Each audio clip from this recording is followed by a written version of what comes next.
Olá, estamos de volta para a segunda parte do nosso módulo 1 de Química Geral, o nosso módulo de estrutura atômica ou estrutura do átomo. Depois de estudarmos os modelos atômicos de Dalton e de Thomson, nós vamos nos preparar agora para um terceiro modelo atômico, que foi o modelo atômico de Rutherford, o modelo do sistema planetário. Mas para isso acontecer, algumas coisas foram fundamentais, como por exemplo, os experimentos realizados pelo Goldstein, que foram fundamentais para a descoberta da segunda partícula subatômica. Você sabe que quem descobriu a primeira partícula subatômica foi o Thomson. Essa primeira partícula subatômica foi o elétron, né? Pois agora a segunda partícula subatômica a ser descoberta foi o próton. Como é que os prótons foram descobertos? Vamos lá.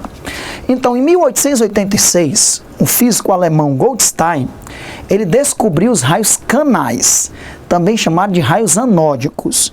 Eu vou usar o termo mais utilizado, raios canais. Ele pegou a ampola de Crookes de novo e fez uma modificação também genial.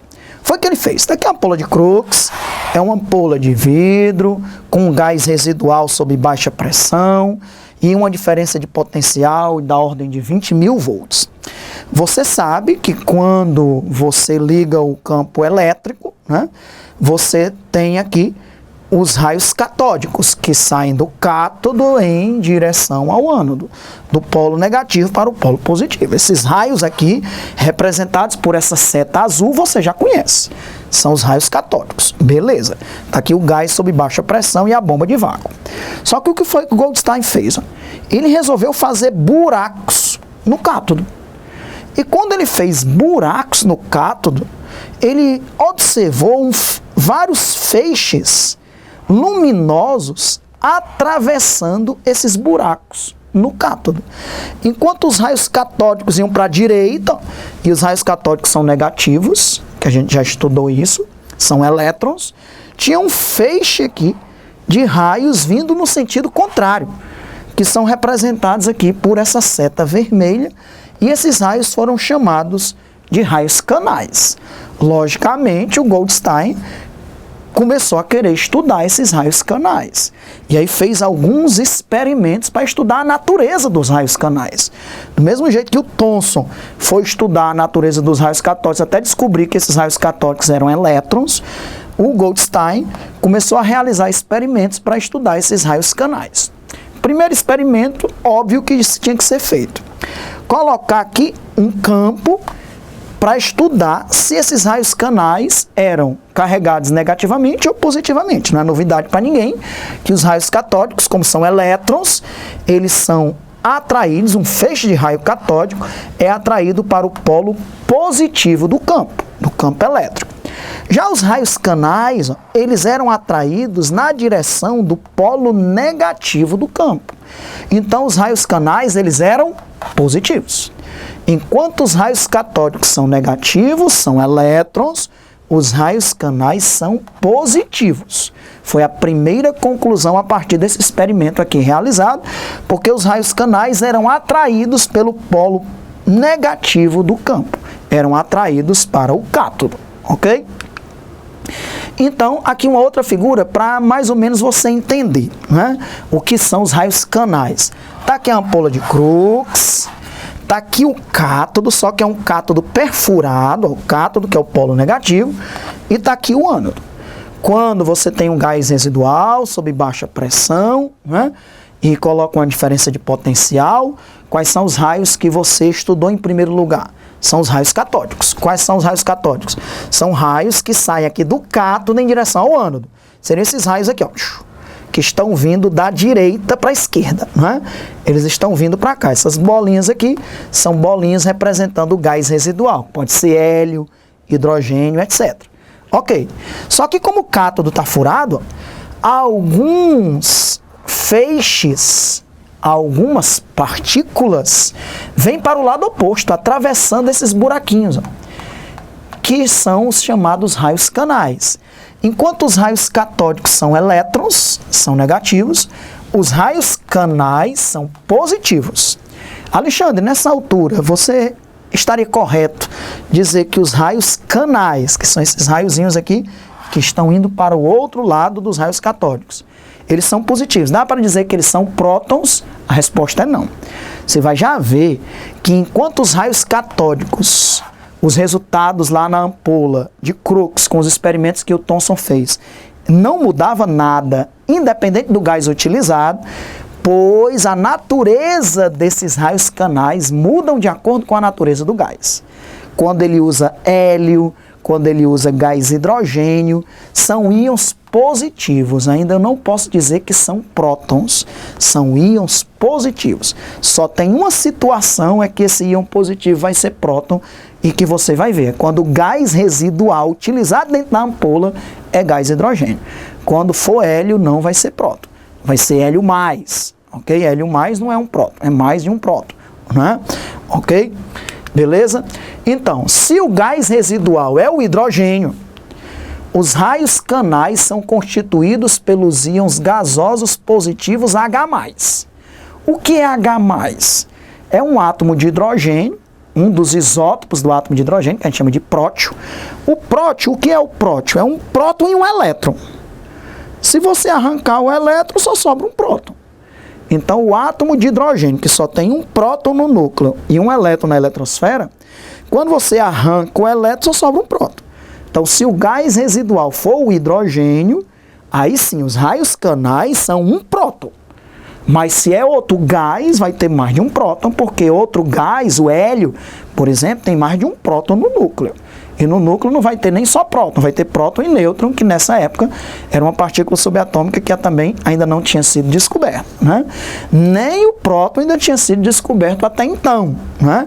Nós vamos chegar a conclusões que vão levar à descoberta do próton, ok? Então, se o gás residual for o gás hidrogênio, que é o H2, ok? Quando esse gás hidrogênio colide com os raios catódicos, que são elétrons, esses raios catódicos, ó, ioniza o gás hidrogênio, ou seja, está aqui a ligação covalente do gás hidrogênio, que são 2 elétrons, aí o raio catódico arrancou um elétron. Agora são 2 elétrons e agora só ficou um elétron, tem H2+. É uma molécula ainda, porque tem 2 átomos unidos, mas essa molécula está positiva. Aí quando essa molécula positiva colide com outro elétron, ela rouba esse outro elétron, 2 elétrons agora, e agora a molécula foi despedaçada. Nós temos 2 prótons, 2 átomos de hidrogênio separados no espaço.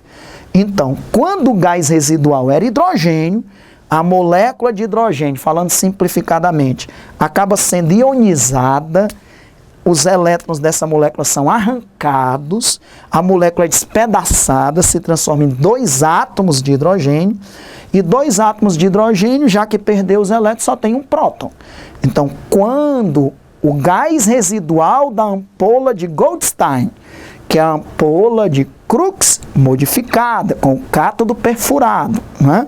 Que aí dá para ver os raios canais. Quando ele usa como gás residual, gás hidrogênio, esse gás residual é o próton. Então, dessa maneira, eles já estavam trabalhando com a segunda partícula subatômica, que era o próton. Mas detalhe, do mesmo jeito que o Crookes trabalhou com os raios catódicos, que são elétrons, e não foi o primeiro a descobrir os elétrons, porque quem fez isso foi o Thomson. O Goldstein, quando estava colocando o gás residual, o gás hidrogênio, já estava trabalhando com prótons, mas não foi ele que disse. Está aqui a segunda partícula subatômica e eu vou dar um nome para ela. Não foi ele que fez isso. Mas vamos ver quem foi, ok? Então, quais são as características dos raios canais? Os raios canais, eles possuem carga positiva. Só que essa carga positiva, a natureza desse raio canal não era a mesma independente do gás residual utilizado na ampola. Ela modificava. Podia ser H+, quando utilizava gás hidrogênio, podia ser hélio+, quando utilizava gás hélio, ok? Então, a razão entre a carga e a massa dessa partícula não era fixa, como lá no caso de Thomson, porque o elétron, ele vinha de qualquer tipo de gás. Mas o raio canal, dependendo do gás, como ele é uma partícula do gás carregada positivamente, já que ele é positivo, ele vai depender da natureza do gás. Então, a razão entre a carga e a massa dependia do gás utilizado na ampola. Quando se utilizava o gás mais leve, que é o gás hidrogênio, a razão entre a carga e a massa era a maior possível. Carga-massa. Se você usa uma massa menor, a razão entre a carga e a massa é a maior possível. A razão entre a carga e a massa era a maior possível quando ele usava gás hidrogênio. E essa razão era 1836 vezes maior do que a massa de um elétron. Então, mais na frente, quando for dito que, na verdade, quando se usa hidrogênio, essa carga positiva é um próton, o próton vai ter uma massa 1836 vezes maior do que a massa de um elétron, ok? Beleza. Terceira propriedade dos raios canais. Essas partículas possuem uma intensidade de carga igual à de um elétron, só que com sinal oposto, ok? Ernest Rutherford, portanto Rutherford, ele denominou os raios catódicos de prótons. O que é que significa essa palavra próton? É uma palavra grega que significa primeiro. E ele disse que esses prótons, eles eram também presentes em qualquer tipo de matéria. Portanto, era uma partícula fundamental da matéria. Era a segunda partícula subatômica, uma segunda partícula menor do que o átomo. E depois, foi descoberto que a massa de um próton é 1,67 vezes 10 elevado a menos 24 gramas. Então, resumindo, o primeiro a trabalhar com os raios canais foi o Goldstein. Os raios canais, quando você usa gás hidrogênio como gás residual, é um próton. Se utilizar outro gás, não é um próton. Só quando usa gás hidrogênio. Quando usa gás hidrogênio, é um próton. Aí o Rutherford foi o primeiro a perceber que esses raios canais, aqui tem um errinho, não é raios catódicos, é raios canais. Ele foi o primeiro a perceber que esses raios canais também faziam parte de todo tipo de matéria, e ele deu o nome de próton, que significa primeiro, e aí estava descoberta a segunda partícula subatômica. Então, a rigor, quem deu o nome de próton, quem acabou dizendo que isso era uma partícula fundamental da matéria foi o Rutherford. Mas o Goldstein já estava trabalhando com esses prótons quando usava como gás residual o gás hidrogênio. Ok? Beleza, então nós já podemos falar do terceiro modelo atômico, que é o modelo atômico de Rutherford. Também foi um experimento engenhoso, não tenha dúvida, O Rutherford pegou um elemento que emite radiação.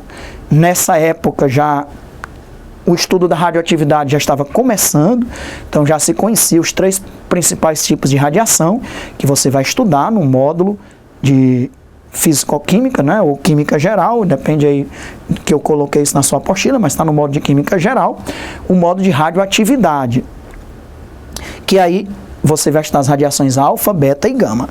Então isso aqui já se conhecia. Quando você coloca uma substância radioativa, essa substância radioativa emite um feixe, esse experimento é realizado no vácuo, tá certo?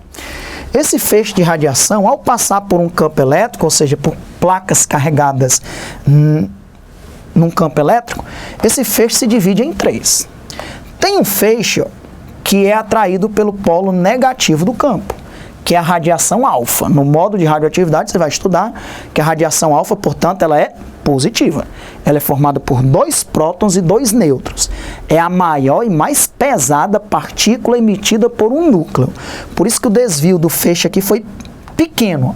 Foi menor do que no caso aqui da curva laranja, porque ela é grande, mais pesada, então o desvio foi menor.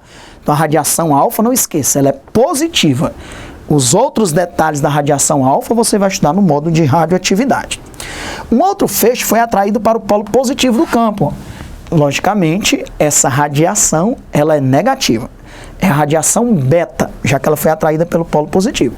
Você vai estudar no módulo de radioatividade que a radiação beta, na verdade, são elétrons. Elétrons com grande energia, com velocidade da ordem de 95% da velocidade da luz.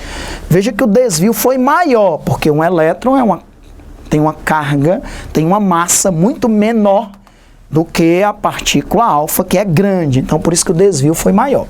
E a radiação gama, ela não tem carga nem massa, ela é uma onda eletromagnética semelhante à luz, semelhante ao raio-x, só que de maior energia. Como ela não tem carga e não tem massa, ela passou reto. Então, isso aqui já era conhecido na época do Rutherford. A radiação, a radioatividade, alguns elementos radioativos, o rádio, por exemplo, e que essa radiação, ao passar por um campo elétrico, ela se divide em 3 feixes, com a radiação alfa, beta e gama. A alfa é positiva, são 2 prótons e 2 nêutrons. A beta é negativa, é um elétron com grande energia. E a radiação gama é uma onda eletromagnética, não tem carga, não tem massa, é uma onda eletromagnética de alta energia. Então, sabendo disso, o que foi que o Rutherford fez? Ele pegou um bloco de chumbo para se proteger da emissão radioativa, tem ali um pequeno orifício, colocou uma fonte emissora. Tem alguns elementos que emitem mais radiação alfa, outros que emitem mais radiação beta. Você vai estudar isso também no modo de radioatividade. Ele colocou um elemento aqui que a gente chama de alfa emissor, que emite partículas alfa.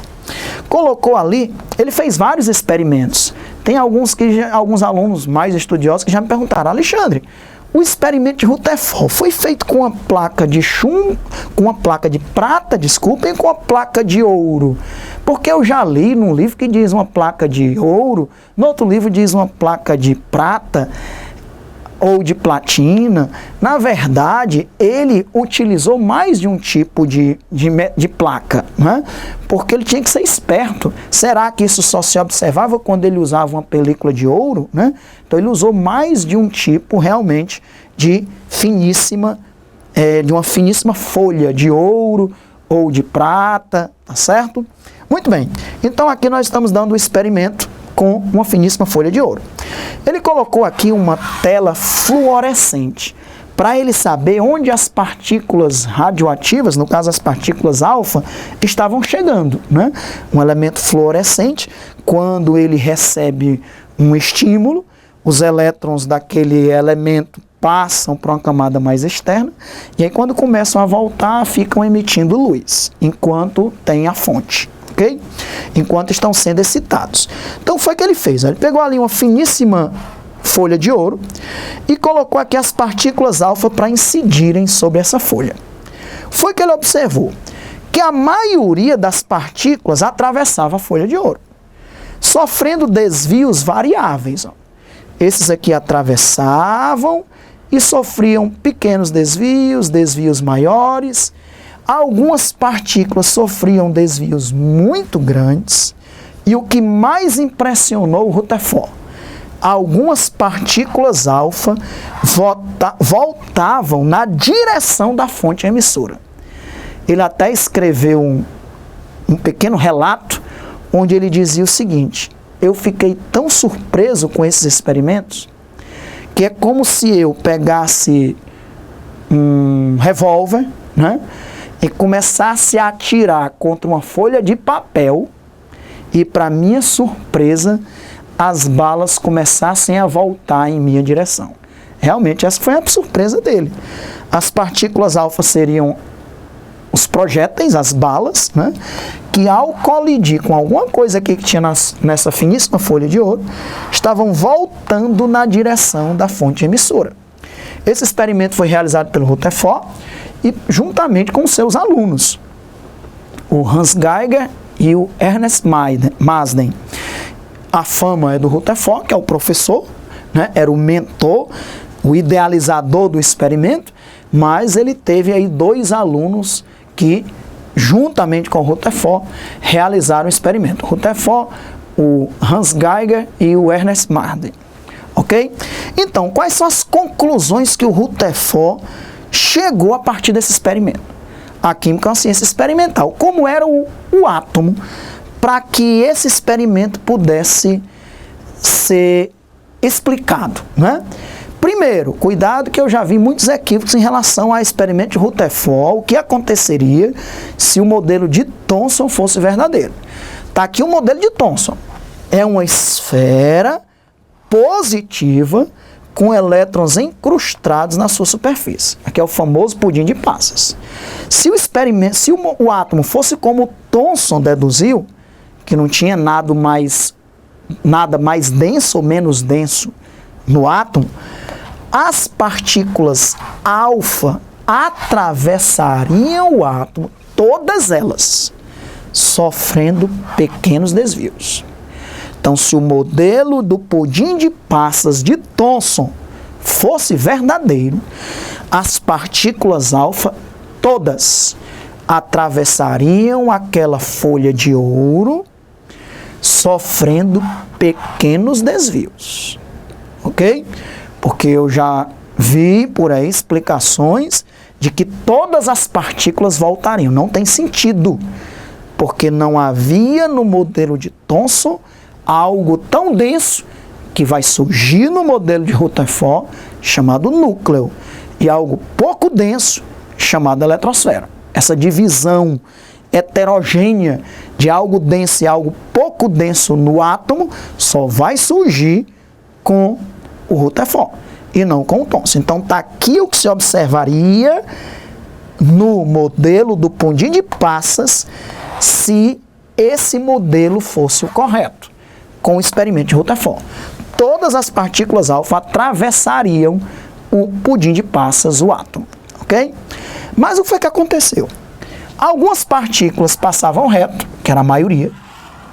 Algumas sofriam pequenos desvios. As que sofriam desvios maiores, é que passavam ou muito próximo do núcleo, porque as partículas alfa eram positivas, e aí positivo com positivo se repele, ou então chegavam a colidir aqui apenas de raspão, né, no núcleo, e eram desviados. E uma pequena parte que colidia frontalmente com o núcleo voltavam na direção da fonte emissora.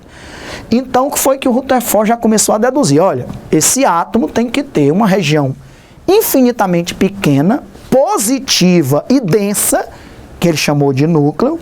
Positiva porque as partículas alfa também positivas, ao colidir de frente, voltavam. Né? Pequena porque era apenas uma pequena razão. Inclusive, ele descobriu a razão entre o raio do núcleo e o raio do átomo. E uma região pouco densa, onde devem estar os elétrons, que ele chamou de eletrosfera. Ok? Então, o modelo de Rutherford tem uma eletrosfera, onde estão os elétrons, e um núcleo onde estão os prótons, porque a segunda partícula subatômica já estava descoberta. Ok? Falo já sobre o núcleo do Rutherford, quais eram as partículas que estariam presentes. Então está aqui uma visão macroscópica do experimento de Rutherford. Está aqui os átomos de ouro, naquela finíssima folha de ouro. Está aqui o núcleo e a eletrosfera. Aqui nós temos as partículas alfa, que são positivas. Algumas partículas alfa colidiam com o núcleo e sofriam um determinado desvio. As partículas alfa que atravessavam a eletrosfera passavam reto, né? Era a maioria. A maioria passavam reto. As que colidiam com o núcleo sofriam desvio. As que colidiam frontalmente, voltavam em relação à fonte emissora. E as que passavam só pela eletrosfera passavam reto. Então, foi assim que o Rutherford concebeu o átomo a partir do experimento que ele realizou. E aí, ele chegou em 1910, veja que do primeiro modelo atômico de Dalton, para o segundo modelo atômico de Thomson foram muitos anos. Mas do de Thomson para o de Rutherford já foi menos tempo, né? 1897 para 1910. Então, o que foi que o Rutherford deduziu? Primeiro, o átomo contém imensos espaços vazios. O átomo é formado por imensos espaços vazios. Esse imenso espaço vazio que constitui o átomo foi chamado de eletrosfera. No centro do átomo existe um núcleo muito pequeno e denso, ok? O núcleo do átomo possui uma carga positiva, é lá que estão os prótons. Agora, pessoal, Rutherford não era burro. Como é que pode lá no núcleo, uma região infinitamente pequena, ter prótons de carga positiva?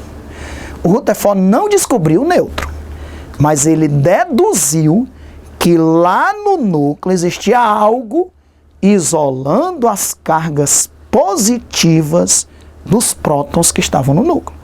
Então não foi o Rutherford que descobriu o nêutron, não foi. Quem fez isso foi o Chadwick, que eu vou mostrar mais na frente, ok? Com experimentos de transmutação nuclear com radioatividade. Mas o Rutherford não era burro, pelo contrário, muito esperto, muito inteligente. Ele, lógico, lá no núcleo, deve ter algo isolando os prótons, que mais na frente vai ser confirmado a existência da terceira partícula subatômica, que vai ser o nêutron, pelo Chadwick, ok? Então, o Rutherford não descobriu o nêutron, mas ele deduziu a existência do nêutron. Para equilibrar a carga positiva, existem elétrons ao redor do núcleo, numa região denominada eletrosfera. Ele foi muito engenhoso, porque ele calculou uma razão entre as partículas que atravessavam e as partículas que voltavam. Então, ele deduziu que o raio do núcleo era de 10.000 a 100.000 vezes menor do que o raio do átomo. É como se, uma visão aqui que todos nós vamos conseguir perceber, é como se o átomo fosse o Maracanã e o núcleo do átomo fosse a bola colocada ali no centro do gramado para começar uma grande partida de futebol, ok? Então, o núcleo é realmente infinitamente pequeno em relação ao raio do átomo como um todo, de 100.000 vezes a 10.000 vezes, 10 a quarta até 10 a quinta vezes maior o raio do átomo em relação ao raio do núcleo, ou o raio do núcleo de 10 a quarta, 10 a quinta vezes menor do que o raio do átomo. Então, o modelo atômico de Rutherford, que foi concebido em 1910, ficou conhecido como modelo do sistema solar, ou modelo do sistema planetário, onde o núcleo seria o Sol e os elétrons seriam os planetas girando ao redor do núcleo, ok? Então, primeiro modelo atômico, modelo da bola de bilhar. Segundo modelo atômico, modelo do pudim de passas. Terceiro modelo atômico, modelo do sistema solar ou do sistema planetário. O modelo de Rutherford ainda não tem camadas, porque as camadas ou níveis de energia só vão surgir no quarto modelo atômico, que é o modelo de Rutherford-Bohr, ou simplesmente modelo de Bohr, que ele vai deduzir lá que a energia é quantizada, as órbitas estacionárias. No modelo de Rutherford, essas camadas como órbitas estacionárias ainda não estavam equacionadas, ainda não estavam deduzidas. Tanto é que o modelo de Rutherford já nasceu condenado, a gente costuma dizer isso. Por quê? Porque na física já se sabia que um elétron, ao girar ao redor do núcleo, iria perdendo energia, iria acabando e acabaria caindo sobre o núcleo. Então, um modelo muito legal, já trouxe muitas novidades, um átomo com núcleo, um átomo com eletrosfera, com elétrons girando na eletrosfera, um núcleo com prótons e deduzindo que existe algo para isolar esses prótons, que mais na frente serão os nêutrons, o modelo do sistema solar, mas um modelo que surgiu com um problema que ele não tinha resposta na época. Na física clássica já se sabia, uma carga elétrica em movimento perde energia. Então, o elétron, ao girar ao redor do núcleo, perderia energia e, com isso, acabaria caindo sobre o núcleo. Isso vai ser resolvido pelo Bohr, que aí conserta o modelo de Rutherford. Por isso que o modelo de Bohr, às vezes, é chamado de modelo de Rutherford-Bohr. Mas isso só vai ser visto na terceira parte, que, inclusive, eu começarei explicando como os nêutrons foram descobertos. Então, já deu para você perceber qual é o nível do nosso estudo. Nós estamos estudando atomística, teoria atômica, que às vezes é ensinada de modo muito superficial, principalmente na internet, de nível aprofundado. A maneira que eu estou ministrando aqui para você é a maneira que eu dou aula para que você fique em condições de passar em medicina, de fazer excelentes provas no Enem, porque é isso que eu digo, saber a mais nunca é problema. O problema é saber a menos. E da maneira que eu estou explicando aqui, qualquer um é capaz de entender. Qualquer pessoa é capaz de entender. Esse, inclusive, é a minha motivação como professor. É pegar todo o conteúdo da química e explicar, de modo que qualquer um possa entender. Ok? De modo que eu consiga entender. por exemplo, tá certo? Então é assim que vai acontecer na físico-química, na química orgânica e na química geral. Esse nível de aula aqui, eu ministrava até para o ITA. O que é que o pessoal do ITA tem que saber a mais em relação à atomística, que nós estamos começando a falar, em relação a isso que eu já falei até agora? Nada. É esse nível aqui. Então, por isso que o nosso curso também é um excelente embasamento para a IME-ITA, ok? Voltamos já já com a terceira parte, continuando essa história maravilhosa, que é a história sobre o desenvolvimento do modelo atômico. O átomo sempre foi do jeito que é sempre, mas a maneira que o homem foi vendo o átomo foi mudando. Primeiro era uma bolinha de bilhar, depois um pudim de passas, depois um sistema solar, ok? Voltamos já já com a terceira parte.